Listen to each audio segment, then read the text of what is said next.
রাসূল সাল্লাল্লাহু আলাইহি ওয়াসাল্লাম আবার আল্লাহর কাছে গেলেন, প্রার্থনা করলেন, তো আল্লাহ রাব্বুল আলামিন 5 ওয়াক্ত নামাজ কমাই দিলেন। 50 থেকে 5 ওয়াক্ত গেলে আর কত থাকে?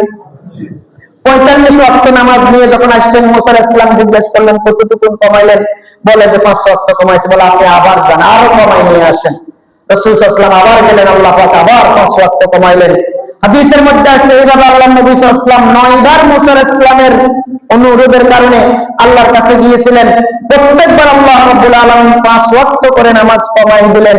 9 বারে 5 9 45 ওয়াক্ত নামাজ কমাই দেওয়ার পরে মুসা আলাইহিস সালাম বলেন না আপনি আবার যান, কারণ আপনার উম্মত 5 ওয়াক্ত নামাজও ঠিক করে করতে পারবে না।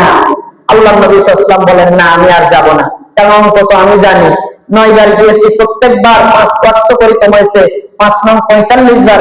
এখন যদি 10ম বারে যাই আর যদি আবার আল্লাহ পাক আগের নিয়মে 5 ওয়াক্তই কমাই দেয়, তো আমার জীবনে একবার মেরাজ হয়েছে, আমার উম্মতের ভাগ্যে আর মেরাজ সংগঠিত হবে না, অতএব আমি আর যাব না।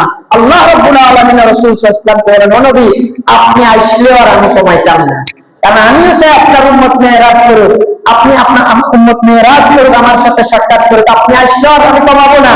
তবে আমার নিয়ত হলো, আমার নীতি হলো, আমার সুন্নাহ হলো হুকুম লড়ে কিন্তু হাকিম লড়ে, কিন্তু হুকুম লড়ে না। আমার সুন্নাহ হলো, আমার তরিকা হলো প্রত্যেকটা ভালো কাজের কমপক্ষে 10 গুণ করে আমি সওয়াব দিই। মান জাআ বিল হাসানাতে ফালাহু আশরাম সালিহা, একটা ভালো কাজ করলে 10টা নেকি পাওয়া যায়। অতএব 1 ওয়াক্ত নামাজ 5 ওয়াক্ত নামাজ পড়লে 5 10 50 ওয়াক্ত নামাজের সওয়াব আমি আপনার উম্মতকে দিয়ে দেব, কারণ উম্মত আমার সাথে এটা করবে সাক্ষাৎ, এটা হবে মেরাজ। নামাজ হলো মুমিনের সাথে আল্লাহর সাথে সাক্ষাৎ এবং মেরাজ। মুআজ্জাজ হাজরিন, নামাজ কিভাবে আল্লাহর সাথে মুমিনের সাক্ষাৎ এবং মেরাজ হয় এ বিষয়ে ব্যাপক লম্বা বর্ণনা আছে। জুমার সংক্ষিপ্ত আলোচনাতে এত লম্বা আলোচনা করার সুযোগ নাই, এর সংক্ষিপ্ত একটা বিবরণ হাদিসে পাকের মধ্যে রয়েছে, যেন সংক্ষিপ্ত কথাটাই আপনারা শুনেন। নামাজের সাথে আল্লাহর সাথে বান্দার সাথে কত কথোপকথন হয়। আল্লাহ পাক কথা বলেন, বান্দার সাথে বান্দা সে কথার উত্তর দেয়, আবার আল্লাহ বান্দার সে কথার সাপোর্ট করে, বান্দার সে সমর্থন করে। নামাজের মধ্যে আল্লাহ পাক এরকম একটা সুব্যবস্থা দিয়েছেন। প্রত্যেক রাকাত নামাজের মধ্যে আমরা সূরা ফাতিহা পড়ি, আলহামদু সূরা পড়ি। কি পড়ি? আলহামদু সূরা পড়ি, যেটাকে সাবউল মাসানি বলা হয়। এখানে 7টা আয়াত আছে, এজন্য হাদিসের মধ্যে আছে যে 7টা আয়াত থেমে থেমে পড়া, অর্থাৎ বান্দার কথার মাঝখান দিয়ে আল্লাহকে উত্তর দেন, আল্লাহর উত্তরের জন্য অপেক্ষা করা, আল্লাহর উত্তরের জন্য একটু সময় নেয়া। একসাথে 7 আয়াত, একসাথে 4-5 আয়াত একসাথে না পড়ে প্রতি আয়াতে একটু অপেক্ষা করা।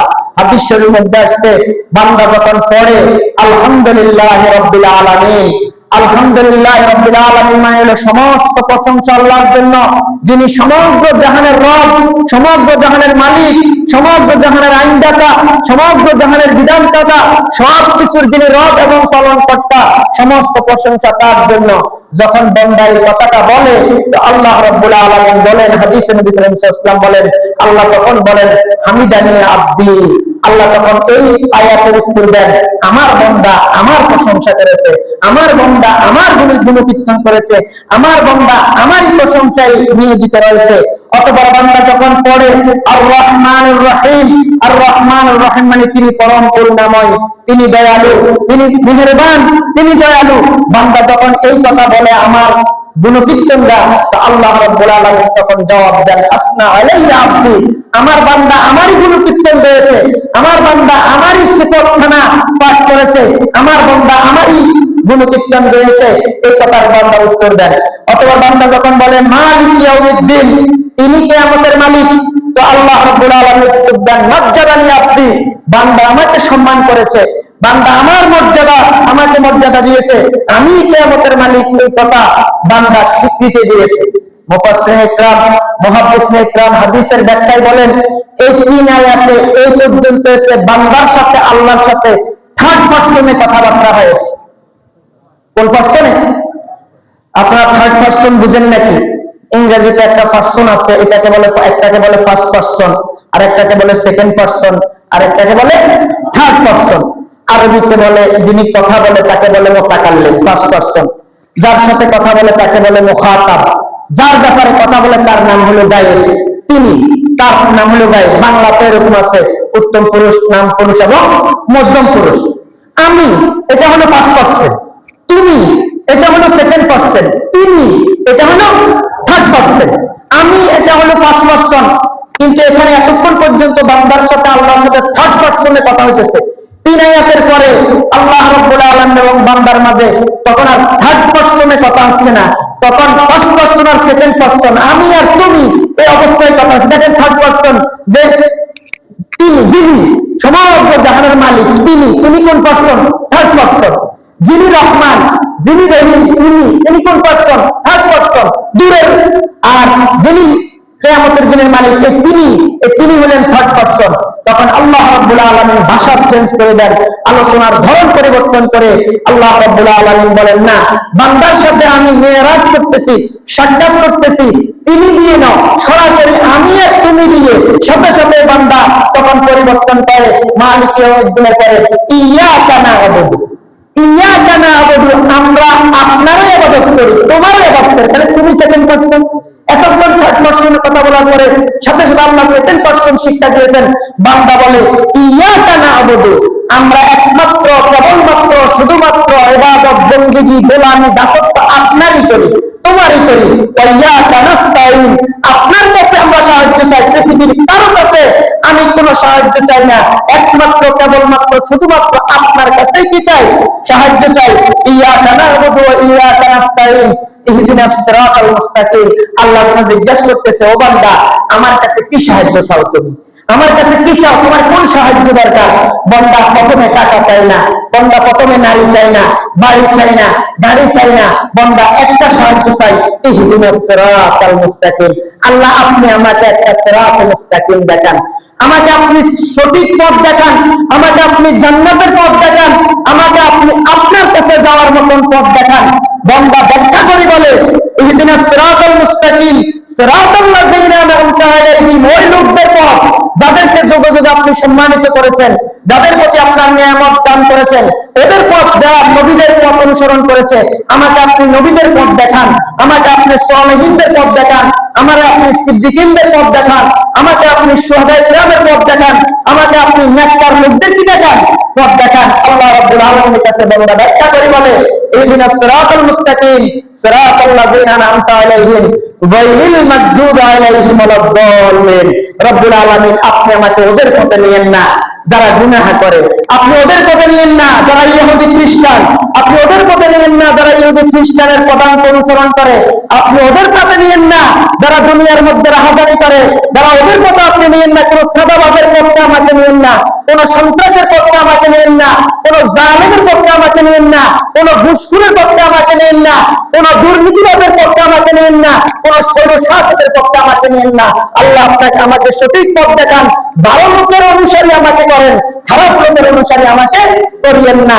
আল্লাহ রাব্বুল আলামিন বলেন, বান্দা, তোমাকে আমি সঠিক পথটা দেখাইলাম, ভালো লোকের পথ চাও, খারাপ লোকের পথ থেকে বাঁচতে চাও, তো যালিকাল কিতাবু লা রাইবা ফি হুদাল লিল মুত্তাকিন, তোমাকে এই হুদাল লিল মুত্তাকিনটা দিলাম, এটাই মুত্তাকিদের পথ, এটাই সাদিকিনদের পথ, এটাই সিদ্দিকিনদের পথ, এটাই সালেহিনদের পথ, এটাই নেককার লোকদের পথ। সেটা হলো যালিকাল কিতাব, সেটা হলো কি? আল কোরআনুল কারীম। সুবহানাল্লাহ ওয়া বিহামদিহি। এরকম বান্দার সাথে নামাজের মধ্যে আল্লাহর কি হয়? সাক্ষাৎ।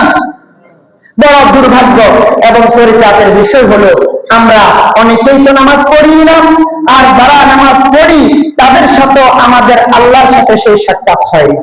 কেন হয় না? তার অনেকগুলো কারণ। অন্যতম যে কারণটা, সেটা হলো নামাজের শিক্ষাটা আমাদের জীবনের মধ্যে আমরা বাস্তবায়ন করি না। দুনিয়ার যাবতীয় সব বিষয় আমরা ব্যবস্থা করি, বাজারের ব্যবস্থা করি, মাজারের ব্যবস্থা করি, পরিবারের ব্যবস্থা করি, জায়গা জমিনে চাষাবাদের ব্যবস্থা করি, সব কিছুতে আমরা কাজে লাগাই। একজন ডাক্তার ডাক্তারি শিক্ষার পরে সে ডাক্তারি করে, একজন আইনজীবী হওয়ার পরে সে আইন পেশায় নিয়োগ হয়, একজন ব্যবসায়ী ব্যবসা শিকার পরে সে ব্যবসা করে, একজন সিএনজি চালক সিএনজি ড্রাইভারি করার পরে সে সিএনজি চালায়। কিন্তু আমরা যে নামাজ পড়ি, এই নামাজের শিক্ষাটা আমরা কিন্তু সমাজে, বাড়িতে, আমাদের দেশে, আমাদের বাজারে, আমাদের রাষ্ট্রে, আমাদের রাস্তায় আমরা সেটা প্রয়োগ করি না, সেই ব্যবস্থাপনা করি না, বরং আমরা এর বিরুদ্ধে আচরণ করি। নামাজের মধ্যে আমরা যা করি তা তো বুঝি না। বড় বিষয় হলো নামাজ আল্লাহু আকবার বলে আমরা যখন তাকবীরে তাহরিমার পরে হাত বাঁধি, আমরা সানা পড়ি। অগণিত মুসল্লি দীর্ঘ 20 বছর নামাজ পড়ে, 30 বছর নামাজ পড়ে, 40 বছর নামাজ পড়ে। আমার যদি ধারণা ভুল হয়ে না থাকে আপনাদের ব্যাপারে, আল্লাহ আমাকে মাফ করুন। এমন অনেক মুসল্লি আছে সুবহানাকা আল্লাহুম্মা ওয়া বিহামদিকা ওয়া তাবারাকা ইসমুকা ওয়া তাআলা জাদ্দুকা, এটা পড়ে ওটা পাখির মতন এই গুলিটা পড়ে যায়, কিন্তু এতে কি বলছে এর অর্থটা অনেক মুসল্লি জানে না। আমি জানি না, আমার ধারণা ভুলে হতে পারে, হয়তো আপনারা জানেন, কিন্তু অসংখ্য মুসল্লি জানে না। সালার পরে আমি আলহামদু সূরা পড়ি, জীবনে এতবার প্রত্যেক রাকাতে আলহামদু পড়লাম। যোহরের 2 রাকাতে, ওতরে 2 রাকাতে পড়ার পরে আবার যোহরের 4 রাকাতে পড়লাম, আবার আসরের 4 রাকাতে পড়ার পরে মাগরিবের 3 রাকাত, আবার এশার 3 রাকাত, 17 রাকাত ফরজ নামাজের মধ্যে 17 বার এটা পড়লাম। যত রাকাত সুন্নাত মুস্তাহাব কিংবা নফল নামাজ পড়ি, শুধু এই সূরা ফাতিহাটা পড়ি। এমন অনেক মুসল্লি তো আছে, আমরা সকলেই এখন পর্যন্ত সূরা ফাতিহার অর্থটাই আমরা জানি না। আল্লাহু আকবার করে আমি রুকুতে গেলাম, সুবহান রাব্বিয়াল আযীম পড়ি, সিজদায় গিয়ে সুবহান রাব্বিয়াল আলা পড়ি, তাশাহুদটা পড়ি, আত্তাহিয়াত, যে তাশাহুদটা মিরাজে আমার নবী মুহাম্মদ রাসূল সাল্লাল্লাহু আলাইহি ওয়াসাল্লাম আল্লাহর জন্য হাদিয়া হিসেবে নিয়ে গেছেন। ওলা আল্লাহ, আমার যত মুখিক ইবাদত, আমার যত শারীরিক ইবাদত, আমার যত আত্মিক ইবাদত, সব ইবাদতগুলো আপনার জন্য হাদিয়া হিসেবে নিয়ে আসলাম। এই তাশাহুদের প্রতি উত্তর আল্লাহ দিয়েছেন, তাশাহুদের সাথে সমস্ত ফেরেশতারা সম্পৃক্ত হয়েছেন। গত জুমায় যা আমরা আলোচনা করেছি, দুর্ভাগ্য তাশাহুদের অর্থটা কি, দোয়া মাসুরার অর্থটা কি, দুরূদ শরীফের অর্থটা কি, এটা আমরা ভালো করে কি করি না, বুঝি না। বুঝার কারণে আমাদের অবস্থা হয়, এখানে ইমাম সাহেব আল্লাহু আকবার বললে কোনো কথা প্রতিবাদ নাই, আমরা আল্লাহু আকবার বলি। ইমাম সাহেব রুকুতে গেলে আমরা রুকুতে যাই, ইমাম সাহেব সিজদা থেকে উঠলে আমরাও সিজদা থেকে উঠি, আমরা এখানে ইমামের ইত্তেবা করি। এই আল্লাহু আকবার শব্দটা এই ইমাম সাহেব কিংবা কোনো একদিন দেখে যদি বের হয়ে ওই রাস্তায় বলে, কিংবা কোনো একটা ইউনিভার্সিটির ক্যাম্পাসে বলে, কিংবা কোনো একটা রাজপথে বলে আল্লাহু আকবার স্লোগান দেয়, তখন আমি মুসল্লি যে একটু আগে 40 বার আল্লাহু আকবার বললাম পুরো দিনের মধ্যে, 100 বার আল্লাহু আকবার বললাম, 1000 বার আল্লাহু আকবার জীবনের মধ্যে, এখানে আমি বলি এই আল্লাহু আকবার তো আমার স্লোগান নয়। অথচ আল্লাহ রাব্বুল আলামিন বলছে, ইয়া আইয়ুহাল মুদাসসির কুম ফাআনজির ওয়া রাব্বাকা ফাকাব্বির। ও নবীকে লক্ষ্য করে বলছে, ও নবী, আপনি একটাই স্লোগান দিবেন, একটাই আপনার জাতীয় স্লোগান, সেই স্লোগান হলো ওয়া রাব্বাকা ফাকাব্বির। আপনি আপনার রবের নামে তাকবীর দিবেন। তাই তো জানাজার নামাজে তাকবীর হবে, তাই তো হজের মধ্যে তাকবীর হবে, তাই তো সকল নামাজের মধ্যে তাকবীর হবে। কিন্তু মসজিদে তাকবীরের পক্ষে থাকলো, রাস্তায় গেলে, ক্যাম্পাসে গেলে আমরা আর তাকবীরের পক্ষে থাকি না। দেখেন না, কয়েকদিন আগে একটা কলেজের ইউনিভার্সিটির ক্যাম্পাসে একটা মেয়ে তাকবীর দিয়েছে আল্লাহু আকবার, আবার মুসলমানের সন্তানেরা এই তাক থেকে মাইক করে নিয়েছে, অর্থাৎ আল্লাহু আকবার তাকবীর দেয়া। কারণ আমরা নামাজের শিক্ষাটা আমরা সমাজের মধ্যে আমরা বাস্তবায়ন করি না। নামাজে দ্রুত পবিত্র হয়ে আসতে হয়। যে কোনো নামাজ পড়তে হলে জায়গা পাক হয়, শরীর পাক লাগে, ওযু লাগে, গোসল লাগে। অপবিত্র অবস্থায় নামাজে আসা যাবে না। এটা তো নামাজ আমাদেরকে শিখাইছে। এই শিক্ষা থেকে শিক্ষা অর্জন করো। ব্যবসা করবা, দোকানে যাইবা, তো সকালবেলা পবিত্র হয়ে দোকানে যাইবা। ও মা বোনেরা, রান্না করবা, খবরদার গোসল করো। অপবিত্র অবস্থায় রান্না করতে যাবে না। অপবিত্র অবস্থায় স্বামী সন্তানকে ভাত বাড়ি দিয়ে খাওয়াবে না। অপবিত্র অবস্থায় ঘুমাতে যাবে না। দৈনিক 5 বার তোমাকে পবিত্রতা করে নামাজ এই শিক্ষাটা তুমি দুনিয়ার অন্যান্য কাজে অন্তত ওযু গোসল প্রয়োজন যেখানে যা হয় তুমি পবিত্র থাকার কি করবে, চেষ্টা করবে। নামাজ আমাদেরকে কত শৃঙ্খল শিক্ষা দেয়, নামাজ আমাদেরকে কত শৃঙ্খলা শিক্ষা দেয়। যিনি আগে আসছেন তিনি আগে বসছেন, যিনি তারপরে আসছেন তিনি তারপরে বসছেন, যিনি একবারে শেষে আসছেন, জমিদার হোক বা রাজা হোক, বাদশাহ হোক, তিনি ওর পিছনেই বসছেন। একই স্বপ্নে খাড়া হয়ে মাহমুদ ও আয়াজ, না কোই বান্দা না কোই বান্দা নামাজ। একই স্বপ্নের মধ্যে রাজা দাঁড়ান, বাদশাহ দাঁড়া, একই স্বপ্নের মধ্যে মন্ত্রী দাঁড়া, পাশে মন্ত্রীর ড্রাইভার দাঁড়া, তার পাশে তার পাশের ছেলে দাঁড়া। একজনের পায়ের সাথে যদি আরেকজনের পা লাগে তো সরি বলে, মুছে দেয়, ধাক্কা দিয়ে কি বের করে দেন। নামাজ তো এটাই শিক্ষা দিছে। এই 4 পড়া বিশ্বাস ডিসিনসার দেয়ালের মধ্যে এই মসজিদটাতে নামাজ পড়ে তুমি এই শিক্ষাটা অর্জন করো, নামাজের শিক্ষাটা তুমি সমাজে অর্জন করো, সমাজেও তুমি এরকম শৃঙ্খল থাকো, রাজনৈতিক সমাজও যাতে আগে যাবে আগে বসবা, যাতে পিছনে যাবে পিছনে বসবা, হেলাফেলি করি আগে আসবার জন্য পাঁচজনকে কি করার চেষ্টা করিও না, আহত করার চেষ্টা করিও না। সমাজের মধ্যে যাবতীয় শালীন দরবার, সমাজের মধ্যে বাজারে বিভিন্ন জায়গাতে এরকম বিশৃঙ্খলা সৃষ্টি করো না। নামাজ মানুষকে শৃঙ্খলা শিক্ষা দেয়, নামাজ মানুষকে সুশৃঙ্খল হওয়ার শিক্ষা দেয়, এটি নামাজের শিক্ষা। নামাজের সবচেয়ে বড় যে শিক্ষাটা হলো, সেই শিক্ষাটা হলো নামাজ মানুষকে নেতা নির্বাচন করা শিক্ষা দেয়। নামাজ মানুষকে নেতা বানানোর শিক্ষা। কারণ 100 মুসল্লি, 300 মুসল্লি, 500 মুসল্লির জন্য একজন ইমাম যখন কোনো কারণে পদচ্যুত হয়, পদত্যাগ করে, একজন ইমাম যখন চলে যায়, তো একজন ইমাম নিযুক্ত করতে হবে। তো একজন ইমাম নিযুক্ত করার জন্য সমাজের মধ্যে সবচেয়ে ভালো যে লোকটা, যিনি ভালো কোরআন তেলাওয়াত জানে, তাকে দেখা হয়। যিনি ভালো আমল যার মুখে দাঁড়িয়ে আছে তাকে দেখা হয়। যার কোরআনটা সহি ভালো অর্থ জানে তাকে দেখা হয়। যিনি কোরআনটা ভালো বুঝেন তাকে দেখা হয়। যার পাঞ্জাবিটা লম্বা আছে কিনা দেখা হয়, নিয়মিত ব্রাশ করে কিনা দেখা হয়, চুলগুলো তরিকা মতন কাটে কিনা এটা দেখা হয়।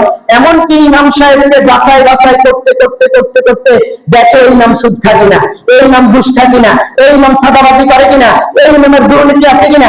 এমনকি শুধু ইমামকে দেখে না, ইমামের বউকে দেখে, এই ইমামের বউটা শ্রদ্ধায় থাকে কিনা। এরকম দেখে নামাজে একজন কি বানা নেতা।